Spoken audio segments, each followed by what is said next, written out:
Hey guys, what's going on? I hope you guys are doing well. It's time for another Broodwar ladder battle. We got Mighty over here in the top right and Jaedong down in the bottom left. And I'm about to be heading over to Tokyo. I'm going to be driving out to pick up my mother-in-law. She's been staying there for about a month, hanging out with her own mother, grandma. And if you guys don't know, she had a stroke in the past year. She's not been doing too well, so she can't really ride the train and that sort of thing. So we're going to drive 7 hours out to Tokyo, go ahead and pick her up. We actually dropped her off just over a month ago, and so we're going to go ahead and pick her up. So I'm not going to be able to post videos for a few days. That's why today I'm pre-recording a bunch of videos, and I'm going to be dropping them to you as we go into the weekend. When I get back from doing that road trip, it'll be Sunday, and I will do the KCM with Shun. So it's going to be a little bit delayed, the KCM this week. It is what it is. Family comes first, of course, and so we have to do what we have to do. Starting out here, we got Mighty. Is he going to be able to block this? Oh, the hidden drone there. Hiding it for a long time, but not long enough. He actually loses his fight. You can't stay here. Oh. Unless Mighty turns around and runs away. Okay. So Mighty actually would have won that. I'm pretty sure he wins that, but in the end he trades. That's actually advantageous for the Protoss player. Go ahead and get that kill. Unfortunately for him, though, he does not have a probe here to scout this gas. Now, the probe is going to come in here in just a second and potentially scout that. Looks like he will. Very important that he gets the scout off. Jaedong really wants to deny that, but he can't. And so that gas will be revealed.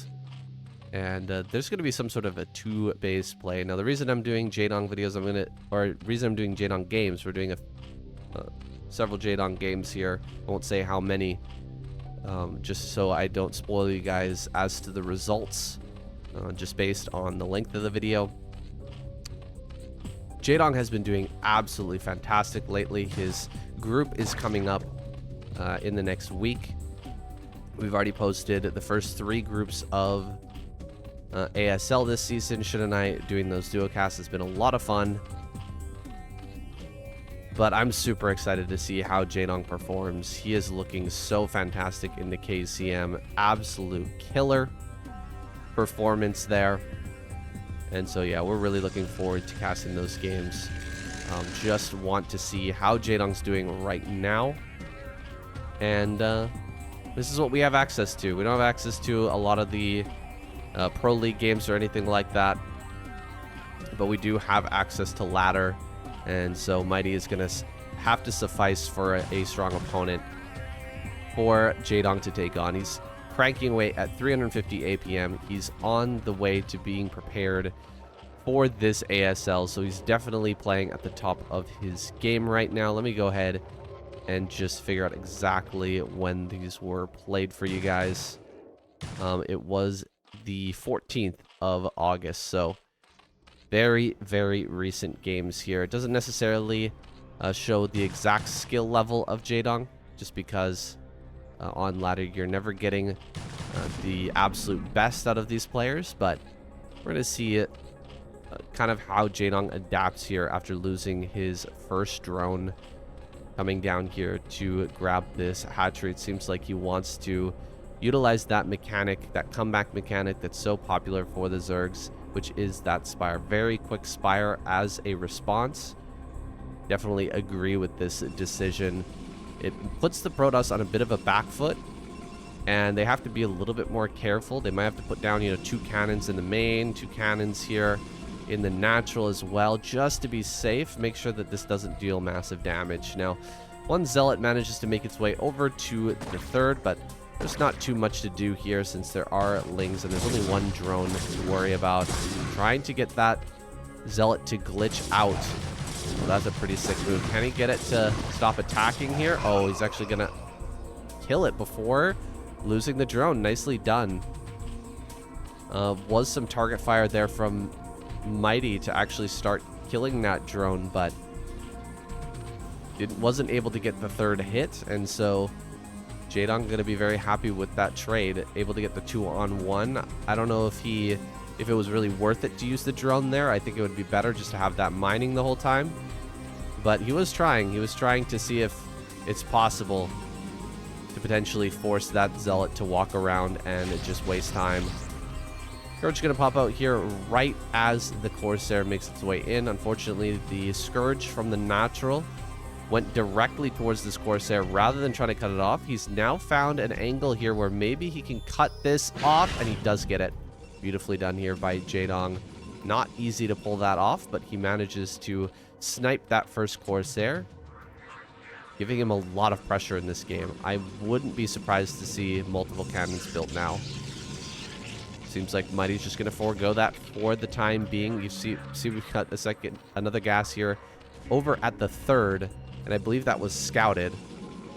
I think he might have seen the gas here at the natural, but this is a cheeky play. If you put the gas at the third, the Protoss player might assume that you have 3 gases when you've actually skipped over the natural. So if he was going for 3 gases with 1 at the natural here, you can't really afford anything else aside from just a few mutas and a ton of Scourge, because you're just not getting that much mineral income. Yeah, you can see, like, if you -1 drone and then put 3 on this gas, you're almost mining nothing on these mineral patches at the natural. So you just don't have much mineral income, and it can be very hard to build anything other than Scourge and go all in. So not being the case here, we've got Hydras to try and defend these Overlords. 1 goes down very quickly. Good target fire there, but he won't get a kill. Scourge in the middle might be able to flank these Corsairs as they look for further damage. We'll be able to get the first couple of hits on this Overlord before the Hydras can react, and so he will just be able to back away immediately. Ooh, he catches a Corsair rallying. That's quite big. Wait, is there a second? Oh, yeah, there's a second Stargate. Second Stargate here means he is heavily committed to getting some damage going. We're going to see a DT pop out in just a moment as well, I imagine. Although he might need... No, he's got to... Oh, okay, Overlord speed is done. He can try to go after the Overlords to help himself defend in the natural, but... Oh, he's actually going to counterattack. This is pretty good. Killing a lot of Overlords over here while the attack's coming in. 3 cannons so far. Quite a few Zealots. No DT here just yet. Overlord making its way to the front so that the DT can't just shut this play down. 2 High Templar, but a long way off from that Storm. That's a result of going for the 2 Corsair play. Immediately loses that Templar. Should not have been building the Templar here at the natural. Just so likely to get completely picked off.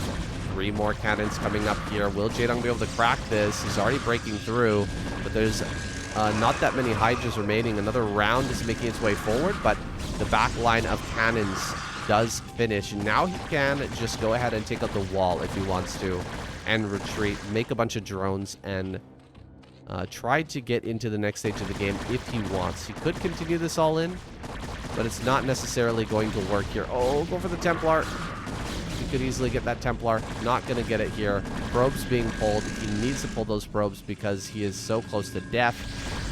Bunch more Overlords going down in the natural, but Corsair number is starting to dry up. He's been trading Corsairs for Overlords just to keep Jaedong's supply blocked so that he can't continue this all in or transition smoothly into a bunch of drone production. We can see here not a lot of drones over at that third, and natural still needs a good sizable round of drones to come out here to be able to get this full saturation going.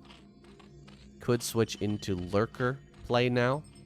He already has the Spires, so a quick switch into Mutas wouldn't be bad either with only 2 Corsairs remaining. However, double Stargate kind of shuts down that idea. If you're going to switch into Mutas, it's pretty quick that we're going to see the Protoss player jump back up into about 6 Corsairs and then be able to defend that with relative ease. So oh, actually there it is, 6 Mutas on the way here.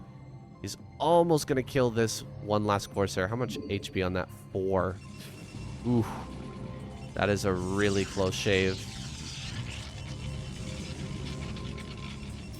And so, with very few Corsairs left over, can he actually scout this? If he scouts that there are mutas popping, that would be absolutely massive.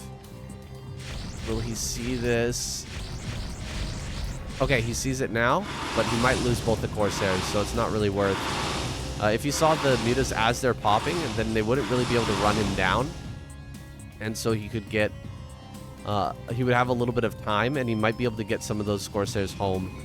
See, double Corsair production immediately here from Mighty. We will have 6 Corsairs in not too long.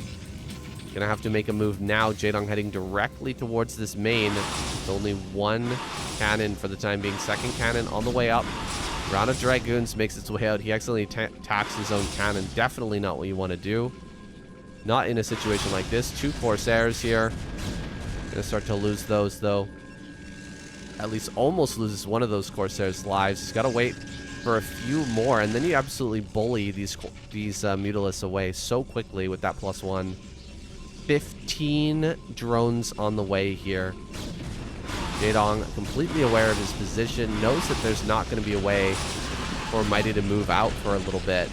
A couple of storms getting thrown down. That's also good for Jaedong, as long as he dodges them with some level of proficiency. Doesn't take too much damage on these mutas, then that's going to be fine. Just reducing the number of storms available is value in and of itself. Going up to 57 drones here. I think Jaedong's done a fantastic job of putting on early pressure.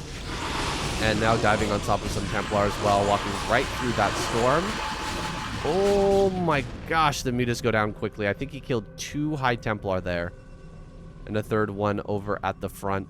So low on HP. He actually could have killed that as well. It walked right through that storm. It goes directly to the third base. Definitely want to get that online since the main and natural are getting so low. Corsairs go across the map to see what they can do, but there's not a whole lot that he can make happen at this point. So many Hydras are now out. Overlords down here in the bottom left. Oh, if he catches these Overlords, that would be massive. Yeah, there's not a lot of Hydras here. Go after the Overlords. No, he's going to pull away. Not sure why he wouldn't try to at least kill some of these Overlords. That's like the mother load there. Maybe just not enough Corsairs to get it done in a timely manner. He's going to go ahead and back out here. There's really no mutas left over, so Corsairs...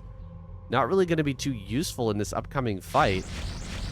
You might be able to kill 1 muta there. Here comes the huge wave of Hydras out of Jaedong. As long as he splits and doesn't take too much damage from these storms. There's very limited storms right now. Oh, gonna lose his own Observer, of course. Just typical Protoss things. Zealots are running low here, and Hydras are hitting the third base as well. High Templar goes down. 1 more storm has been thrown out. Another storm here for the right-hand side. Looks like Jaedong's going to eat the majority of that, but he's starting to clear out the Dragoons, which is the real hard part here for the Zerg player. If you're not able to kill the Dragoons, and that number just continues to grow, all you're doing is cleaning up Zealots, then you're not going to be making any progress. However, he has made significant progress here, and he is closing in on a victory with just waves of Hydras coming across the map. It's going to be super hard for Mighty to hold on. He's doing the absolute best that he can, targeting down these Hydras 1 by 1, but Hydras are going to make their way on top of this third base, and another wave making its way across the map as well is super scary. Mighty hasn't been able to get these cannons finished.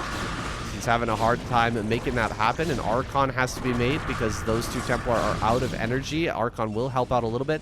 Few more resources, few more units here in the natural for Mighty. He needs to bring up absolutely everything if he wants to make this hold work. He's going to come in and flank this army. Can he get a big storm here? He has the energy for it, but he's not going to cast that storm here just yet. Cannons, where are the cannons, Mini? Mini really needs to make the cannons now. Going for the storm at the last possible second. He throws it down, but Jaedong immediately dodging out of that.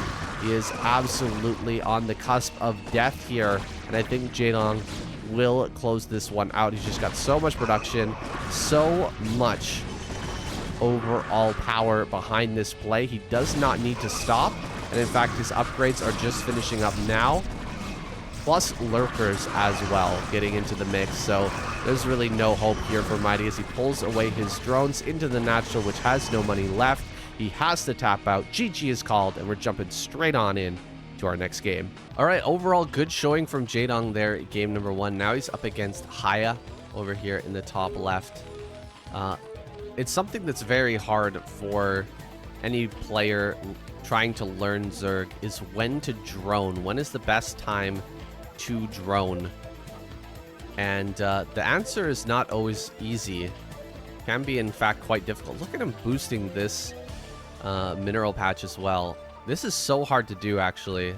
I've been trying to make this work because I've seen players like Jaedong able to get this boost. See, it's not going to boost now, but I think he's going to line it up again here in a second.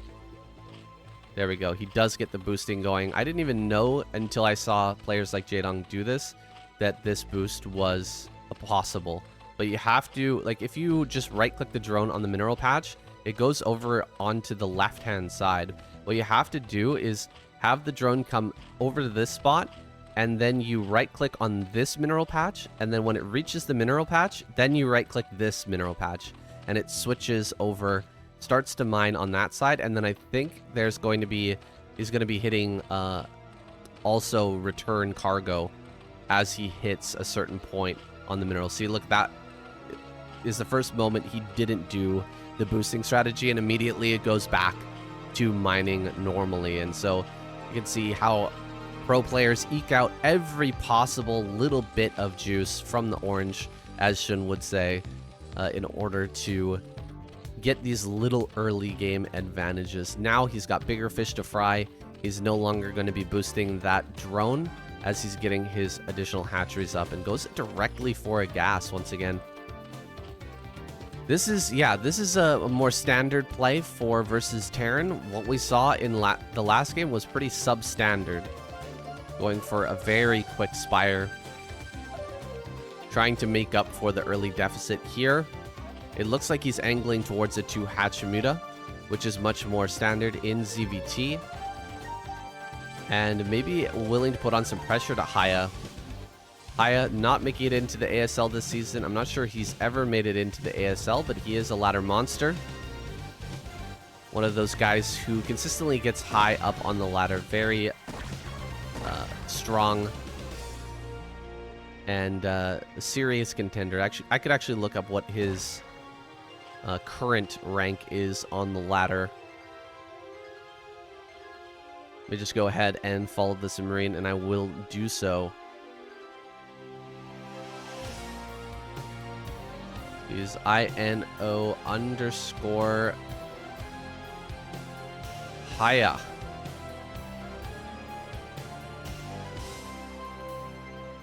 Alright, I think he deleted this account.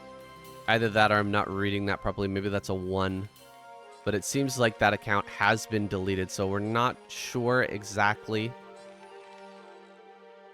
his ladder rank, but I can assume it's something around 2,500, 2,400, right around there. And so, opening up with a +1 build, Haya. Gonna be looking likely towards a 4 racks play, maybe a 3 racks when he figures out what Jaedong is up to. Try to get a little bit of an earlier factory out.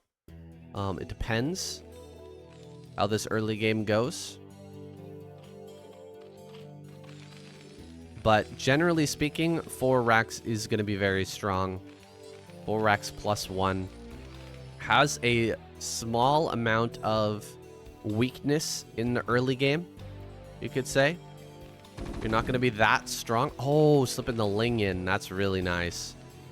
Getting the Ling into the main to just kind of look for an SCV building something.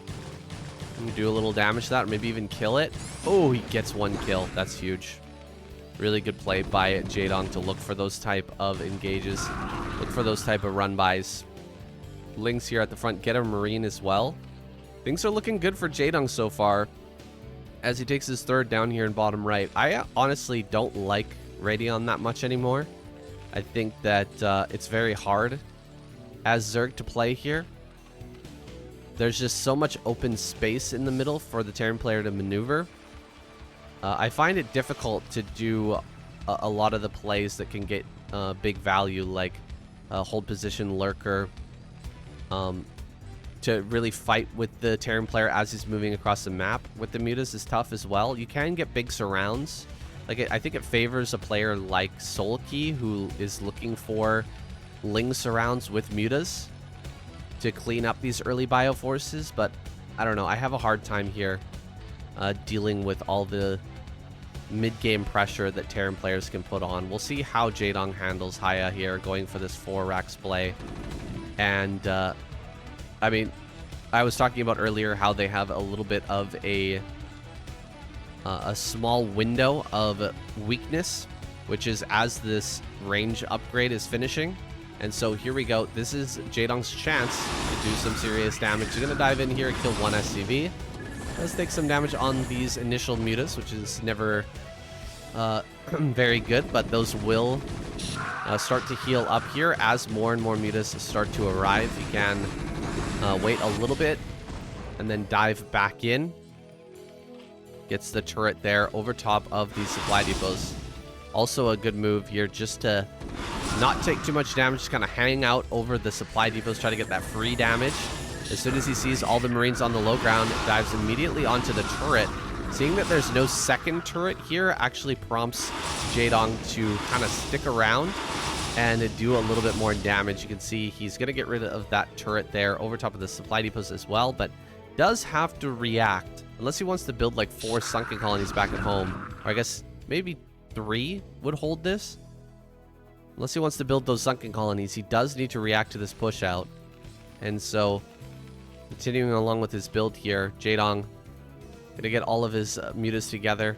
See if he can't catch this Bioforce as it tries to retreat. The moment that the mutas have been pulled out, Haya gonna remake those turrets and look to recombine these forces. He's managed to reinforce this, but it's still not enough. Jaedong is going to overwhelm this, and he might even get a couple of medics here as well. 1, 2, and can he get the third one? Oh, would really like to get that, but unfortunately, a little bit out of range there.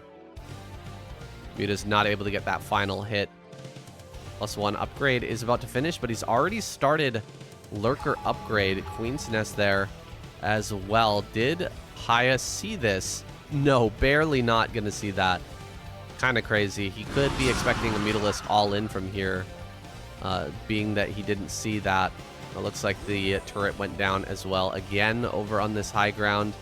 You definitely need more than 1 turret here, Haya, to deal with this Mutalist pressure. Kind of skipping on that could leave you open to a play like bringing Lings in. You kill this turret, and then you force the Marines to come up by attacking the barracks and killing off the reinforcements. The Marines come up here. Then what you do is you rotate Lings in, start to kill turrets, and as the Marines come down the ramp, you harass them with the Mutalists. And that's a very strong play. It can result in a quick victory for the Zerg player if you do it perfectly, and the Terran is a little bit slow to respond. If they don't respond perfectly themselves, it can go sour really, really fast. You kind of have to pull SCVs to fight the Lings and make sure that you micro the Marines down the ramp as efficiently as possible. Looks like he's going to get this Overlord, which is quite annoying. You can see that Jaedong is actually supply blocked right now, but he managed to open up enough supply to get 6 Lurkers out before that supply block. So he's going to have enough, I think, to hold everything off. He actually doesn't have very much down here. Oh, he's morphing these Lurkers a little bit farther out. Might want to hold position Lurker.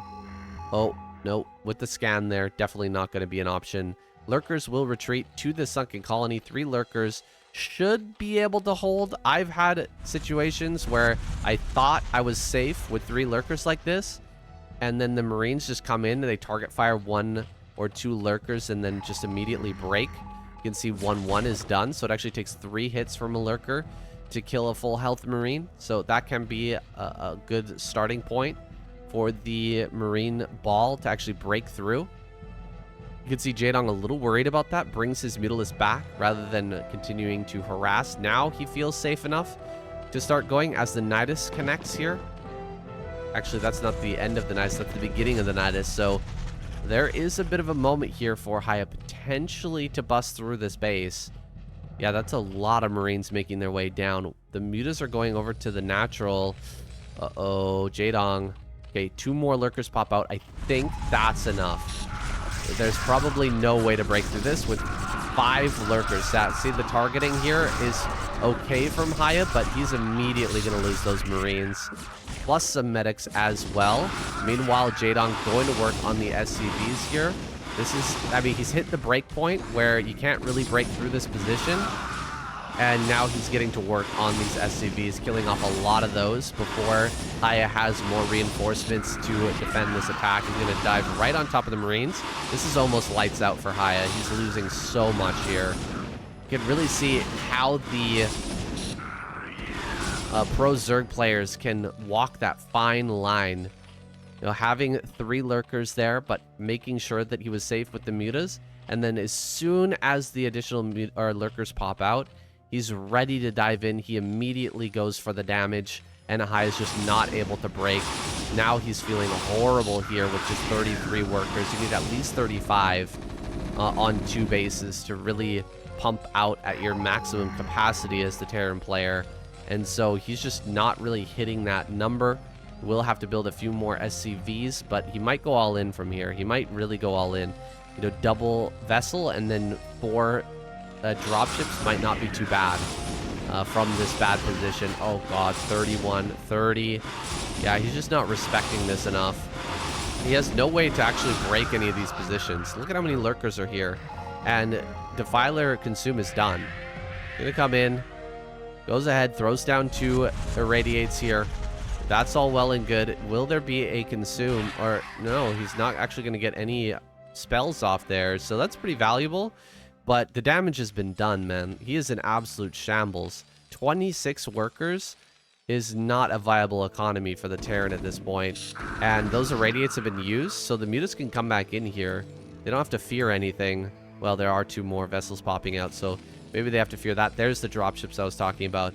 Haya must deal damage. And Jaedong knows it. He 100% knows it. Look at all the lurkers here in the main. He's prepared for everything. Even getting a vessel here in the middle of the map. Really good play from Jaedong overall. 4 lurkers underneath an overlord is so incredibly hard to break because a lot of the Marines will actually target the sunken colony and kill the sunken colony before they kill lurkers. Or even if they attack lurkers, they're not going to attack 1 lurker. They're going to attack all the lurkers, so it's just not going to work well for Haya to try and break this. Here comes the drops into the main. He's going to go right behind the mineral patches, no doubt. Lurkers can unburrow here and try to move into position. He will get into position now. One of those drop chips goes down. Second one will fall, but not after most of the Marines are out here. No energy for another Dark Storm, so he's going to have to move the drones out off the mineral patches here. Finally, will move those back now. Link's coming out. Lurker here as well to try and drive this back. Can he get something like the Spire? The Defiler's Mount, not too bad either. Could go after that. Denied the Metasynaptic Node. Doesn't seem like he'll get either, though. Oh my gosh, it's so close. Barely not going to get that. Pretty good defense here by Jaedong overall, holding that off. And really, that was the only play for Haya. You can see 29 workers. He is completely screwed at this point. And yeah, he just taps out. GG is called. Jaedong, absolutely next level when it comes to these versus Terran games. I cannot wait to see him in the ASL, guys. That's all I've got for you for this video, but there's going to be another one tomorrow. So stay tuned. Subscribe, like the video, help me out with a comment as well. The algorithm has been it's been cucking me lately, I'll be honest. It's pretty bad.